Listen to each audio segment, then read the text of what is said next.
এলাকার জামাই আঙ্গ শারমিনের জামাই। ও ভাই রে ভাই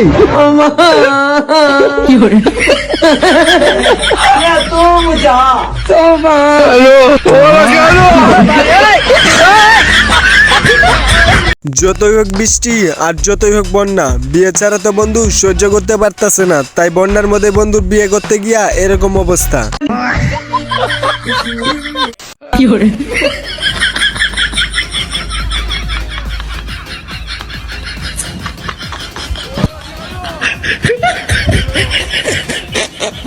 হ্যালো এভরিওয়ান, আসসালামু আলাইকুম। অস্থির বাঙালি মানে অস্থির বিনোদন, আর অস্থির বাঙালি বিয়ে মানে হাসতে হাসতে পেট ব্যথা করা। সো হাসতে হাসতে পেট ব্যথা করতে চাইলে আজকে ভিডিওটি সম্পূর্ণ দেখো।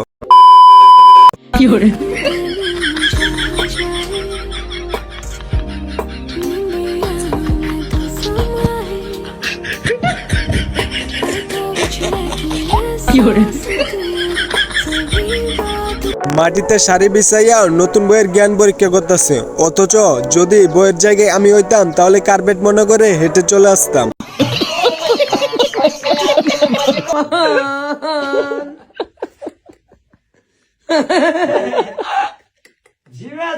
বিয়ের গেট দেখে কেউ আবার হাসেন না, সম্ভবত গেটটা তৈরি করছে যাতে বিয়ের লোকজন আসলে বুঝতে পারে কোন বাড়ি বিয়ে হইতাছে।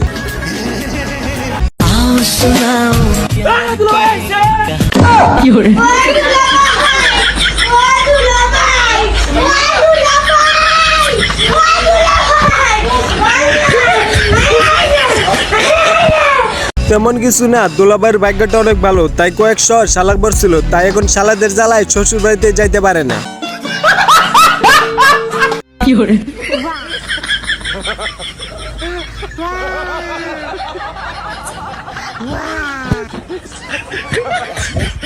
বিয়ে বাড়িতে জুতা চুরি করতে দেখছি, মাগার এটা আবার কি? শালিরা মিলে তো জুতা ডাইরেক্ট ডাকাতি করে ফেললো। অল্প বয়সে বিয়ে, জামাইয়ের উঠল না মূলধারি, অল্প বয়সে নিতে আইছে নারী।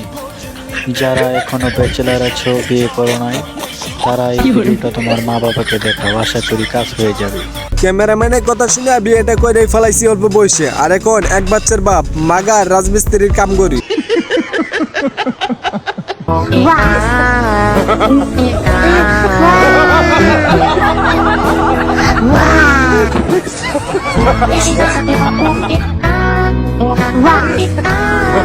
বিয়ের দাওয়াত খাওয়ার সময় বৃষ্টি এসে গেছে, তাতে কি? খাইতে যেহেতু গেছে খাইয়াই যাবো, যেভাবে হোক, না খাইয়া বাড়িতে যাইতো না।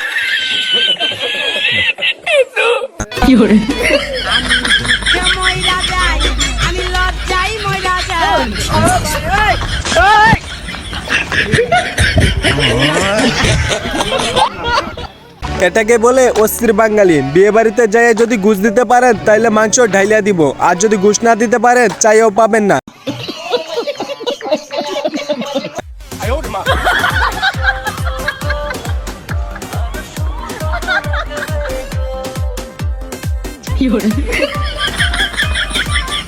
আলহামদুলিল্লাহ, টিনের ঘরে পূর্ণতা পেয়ে গেল। কে কে এখনো পূর্ণতা পাননি তারা কমেন্টে জানাতে পারেন। আর ভিডিওটি ভালো লাগলে অবশ্যই ভিডিওতে একটা লাইক করে চ্যানেলটি সাবস্ক্রাইব করে দিয়ে।